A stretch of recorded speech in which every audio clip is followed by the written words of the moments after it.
opening it up. Wow, it's the unboxing. This is a very special beginner box to me because this is my like staff author copy of the beginner box that I got. And what do I mean by that? Well, you can sort of see on the bottom there's a reflection and it's probably backwards. No, it's not. You're correct. Oh no, I'm not backwards. You're not backwards. I'm not backwards. I fixed that. I'm so happy that I'm not backwards. It says Logan Bonner, Jason Bowman, Liz Liddell, and Mark Seifter. They're on the bottom. Look, your name is there. You can see that too. You see, we didn't lie. I'm gonna open this up. Here we go. I'm smelling the like kind of like component smell of having printer ink. No, it's not just printering. It's just like the new book smell. The cardboard of what's inside of the box. It's on here very sturdily. And I've got it up and open. Here we go. So the first thing that I am seeing now that I have opened this box is a set of color-coded dice. Now, this is important. They each are a different color of the rainbow. And that is because in the books, the icons of what die you need to roll are colored the same way. So this D20 is red. In the book, you'll see a red D20 when you need to roll a D20. That'll help. That can help you learn the dice. This is why I think this is good. For those of you who are watching, some of you said, hey, tabletop role-playing game. This is my first one. And some people are coming from 5e. So it's got that. Now we've got these. Now don't eat them. They look like Skittles, but don't eat them. It's like, what the heck are these like kind of black discs that Mark has just pulled out of this box? They are actually pawn bases. So I'm going to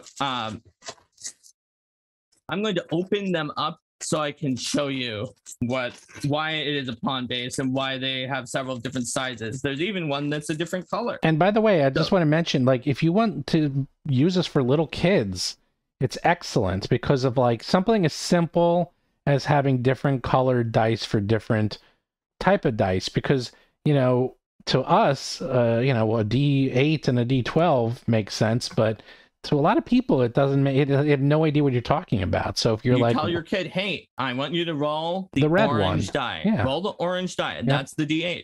So these are pawn bases. One for a size large creature, one for a medium or small. You can see when I'm putting it out there, it's plastic, and it's got a slot that you can put a little cardboard pawn in, and it'll stand up. We'll see the pawns. They're coming. They're coming soon. I'm going to keep the large and medium pawn base. For me. Now I'm going deeper into the box. What is my next thing that I found? Oh, it says, read this first. Read this first. What is Pathfinder? Pathfinder is a cooperative tabletop role-playing game, also called an RPG, a fantasy adventure. Grab some friends to play the heroes in an adventuring party, go on a quest, explore mysterious environments, battle dangerous monsters, find treasure, and tell a story together. If you're on your own, Pathfinder is designed for group play, but this box includes a solo adventure you can play on your own. Open the Hero's Handbook to page 2 to play Pirate King's Plunder, which will teach you the basics of the game. If you have a group, every group needs a game master to read and run the adventure.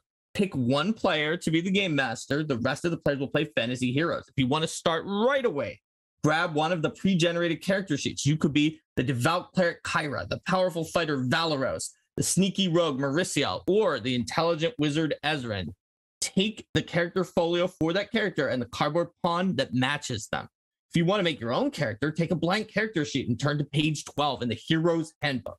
The book will guide you through filling out your sheet and make your unique hero. When you're done, choose a pawn to match your character. If you want to be the game master, take the Game Master's Guide. The Game Master or GM gets to know all the secrets and play all the monsters in the game. Turn to page 2 in the Game Master's Guide to read up on the first adventure the heroes will face, Menace under Otari. Then it has a component list here, so we're going to see what we're going to get. It's got a Hero's Handbook, a Game Master Guide, the 6 color dice, 13 plastic pawn bases, 124 character and monster pawns, plus 4 sets of action tokens that are on the pawn sheet.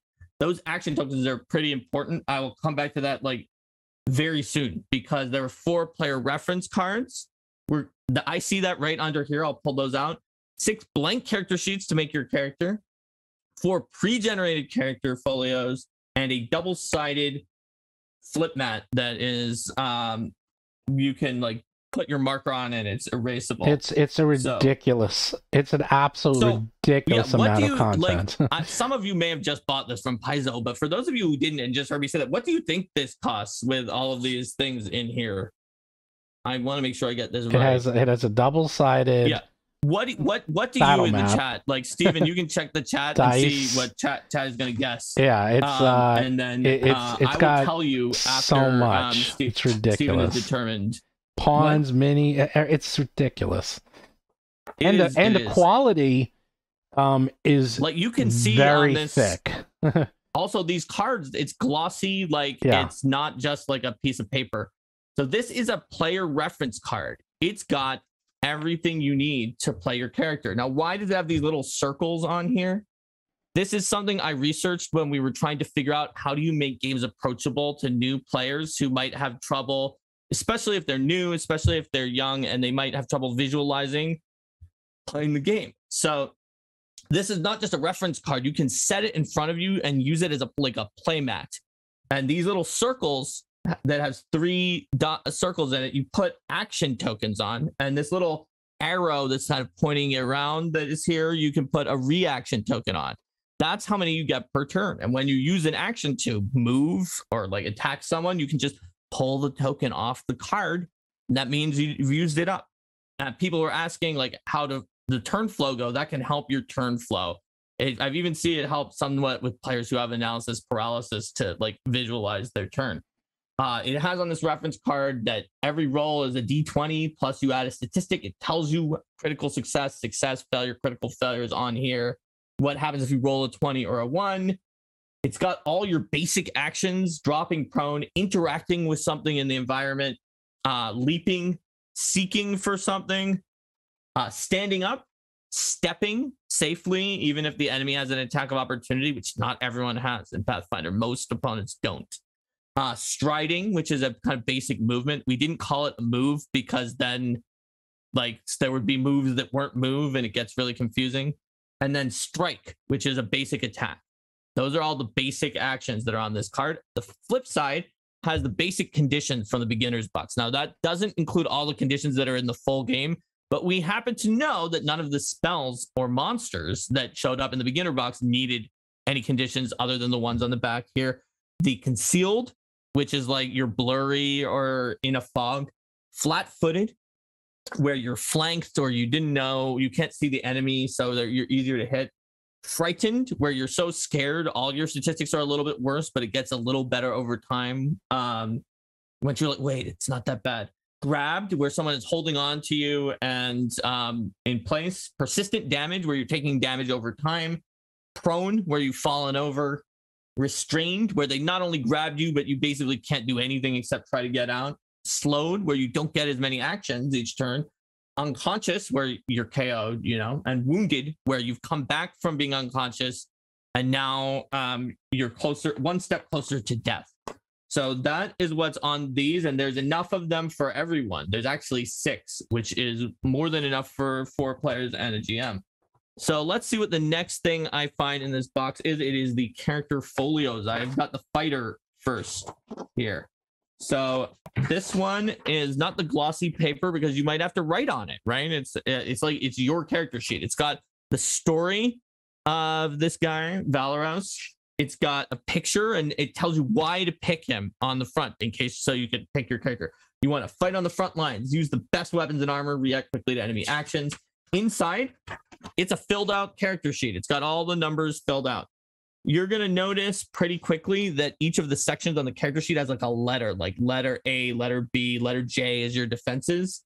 And then there's a guide on this side that defines all the sections and what they mean. Special abilities are on here too. The reason for those letters is then in the rules, it'll tell you when you're filling out your character, okay, now we go to part H and fill that out next. There, we've also got the rogue, the wizard, and the cleric in here. So next up in my box, I found the Beginner Box Player's Handbook. Now, people often, when they're starting with Pathfinder, are like, oh my gosh, do I need to learn a 600-page book in order to, like the core rulebook, in order to do anything?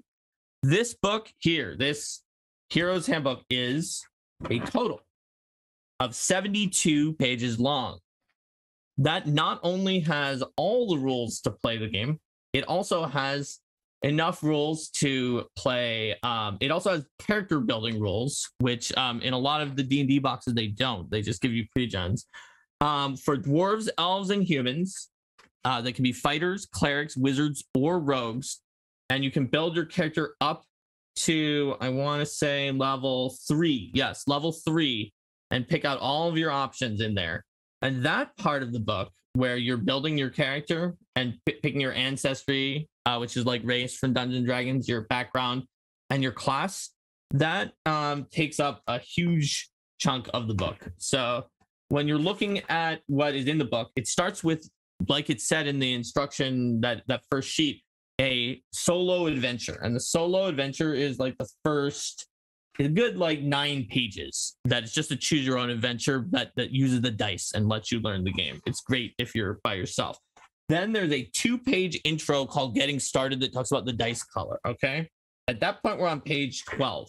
This is very important so that you know like how little you really have to go through other than character building.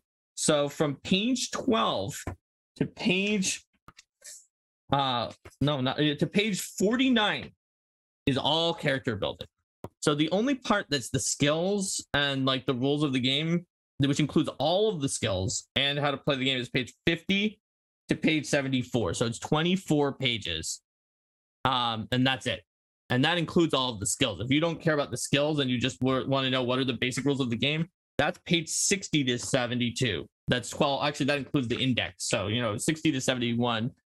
That's 11 pages. So it's really not a lot to go through, but it gives you a lot of options. There are then the 6 character sheets. You can see these are on these are also on a thinner paper because you're going to be writing on them. They're blank.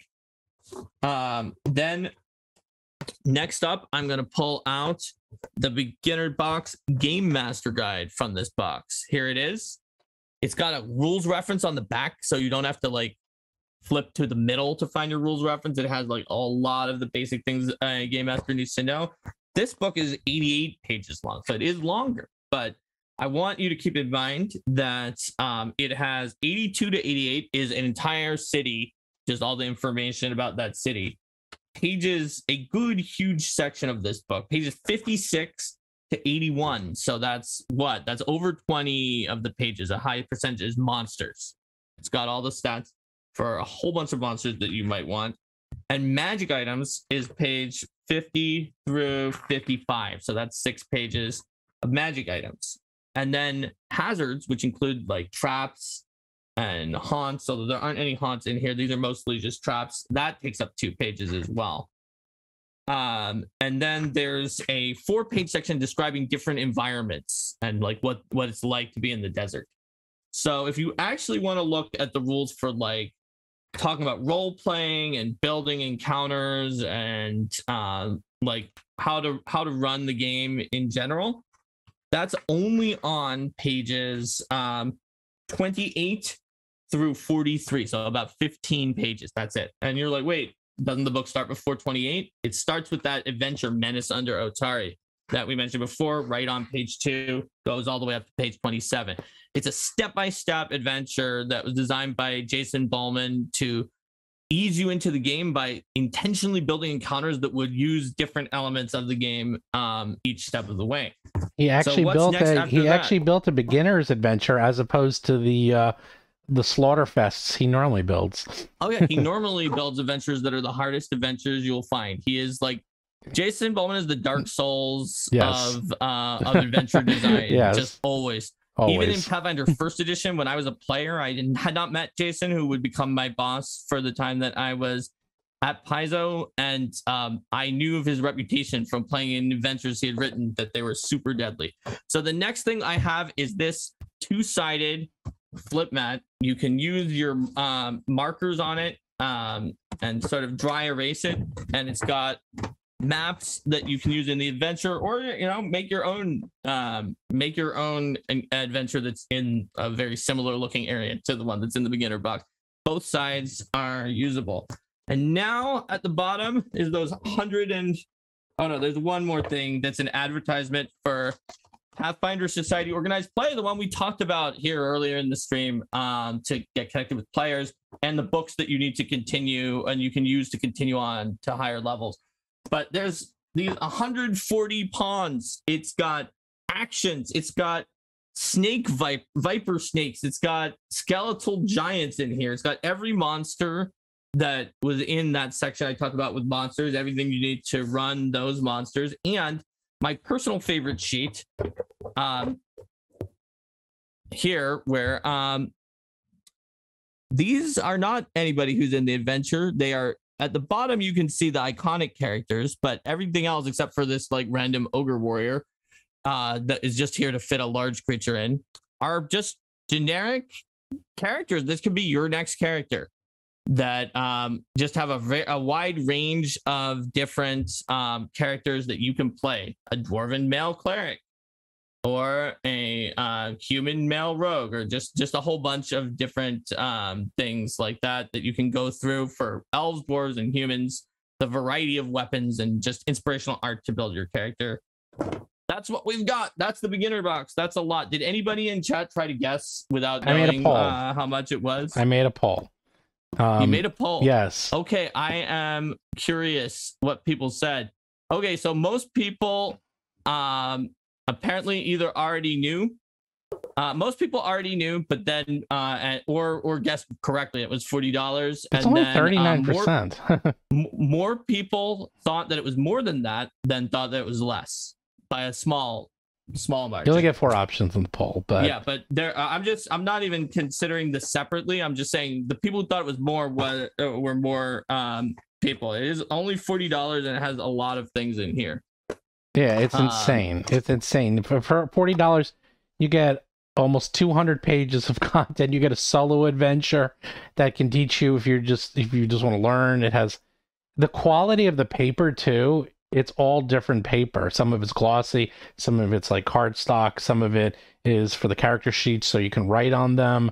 You have it feels like it's $100. Someone was just asking, where do you get the Pathfinder beginner box? Well, where I got it was just directly from Paizo because I was working on it at the time. But Amazon you can has get it. I saw it from on Amazon. Anywhere. You can get it from Paizo.com. In fact, I recommend it. There's a 25% off sale right now for the beginner box that also has like a special part of the sale where you can wind up getting like the Lost Omens World Guide if you use the sale to buy something else, the PDF for free.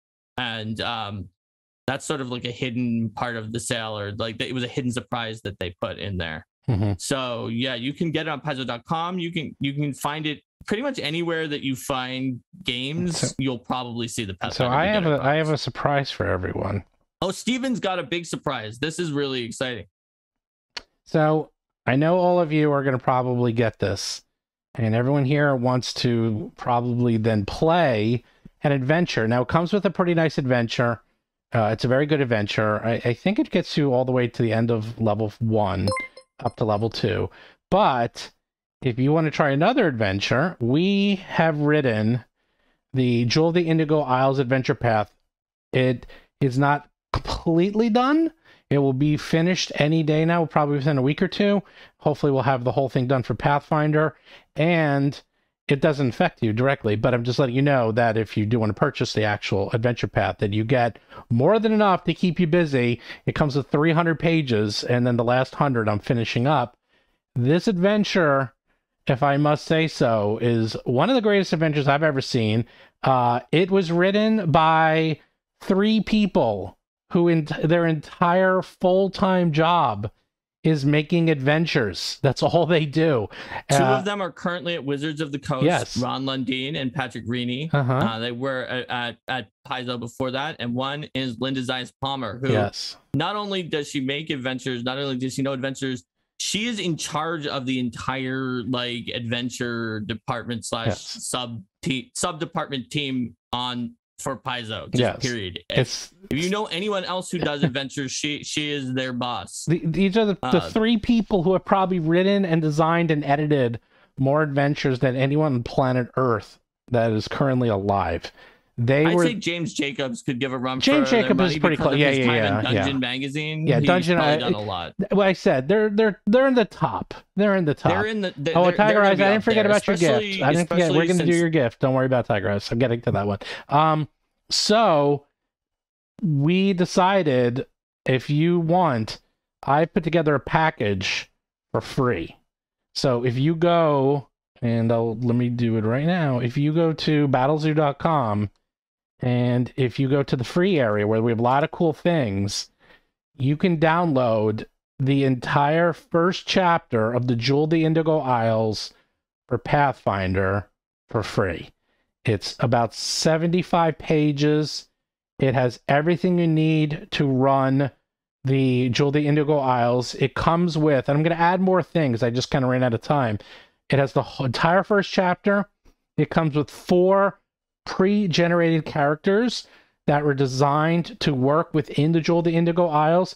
It has a free player's guide, which includes the gazetteer for the Pirate City, and that's what you'll give your players. And it also has the Indigo Isles character guide JSON files for Path Builder 2e. So if I didn't know it had that. That's awesome. Yeah, well, that's free. A bunch of ancestors. You can play a parrot person, or a rock person that's made of rocks, or a coral person. They're one of my favorites, just because this coral doesn't have genders, and they don't have genders. They just are they're coral. They have their own perspective on things. There's a whole bunch of different ancestries in there. So there's pig people. Yeah, that they have like 7 meals a day or something. They're my favorite. Actually, I love the orc. I knew they were your favorite. I had to talk about them. I love them.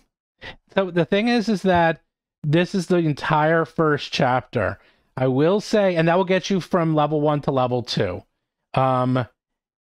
This will get you a lot of gaming. I will suggest, don't read this unless if you're gonna play it, don't read it. I'm gonna tell you right now, download it, and if you want to flip through it quick. But this adventure, unlike other adventures, was written as one adventure. And I mean, if you read, it's like a Harry Potter book.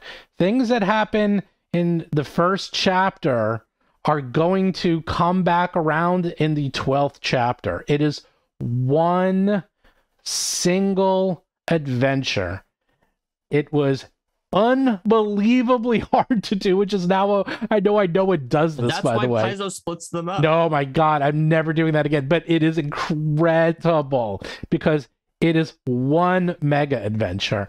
And on top of Steven, only you when you just defy industry wisdom, and I'm telling you, Steven, you maybe shouldn't do this, is going to make it harder, and you're like, no, I'm going to do it. Only you can cause that to create a product that's much better for everybody else at the end of it. Most of the time when the person who's in charge does that, you wind up with like, who knows. But with Indigo Isles, it just kept getting better and better, but just taking a huge amount of time to make. Yeah, that's the only downside. But the art is incredible. Wait until you see the maps are ridiculous. Hundreds and hundreds of illustrations. I have just about every single NPC in the book has a picture.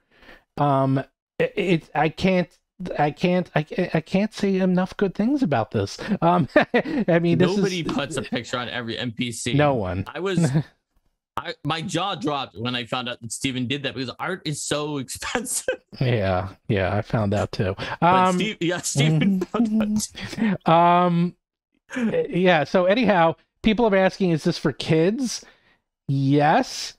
And here's something. Anyone. It's for anyone. Like Guardians of the Galaxy kind of vibes, or like how Pixar movies are for kids.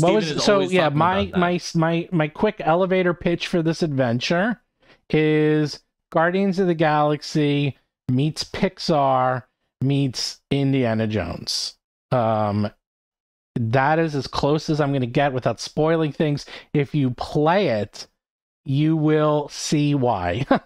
I also just say, remember when Steven says Pixar, that there's some creepy stuff in Toy Story with like the broken toys. Yep. There's creepy stuff in our adventure too, but we have notes later. Every time you're about to run into it for the GM, it's like, hey, if you have kids and you don't want to like go deeply into this part of it, here's where you should take a look. So you're never going to get like surprised by that kind of content. But just like Pixar, there's some stuff in there that is something quite unsettling. That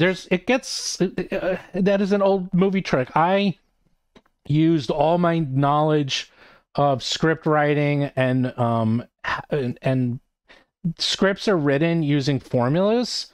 And if you know how to write 3-act structures, we used all the tricks for 3-act structures, and as well as sort of setting up things for later. I don't want to get into it without spoiling it, but I use a lot of script writing techniques when this Adventure Path was built.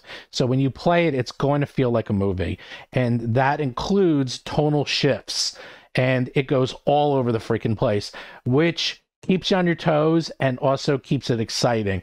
And we have so many options. One of the things at Battle Zoo and Roll for Combat is we give you tons of options. So we tell you we not just give you content warnings if something's going to get scary.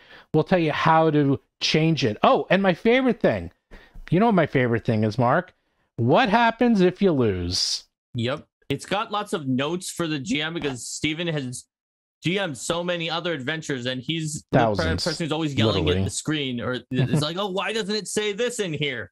And so now he got to make his own, and it has everything that you need if your group, Steven's group, always like goes off script or does something weird. So it's ready to cover you in all sorts of situations that normally a pre-written adventure would not. Yep.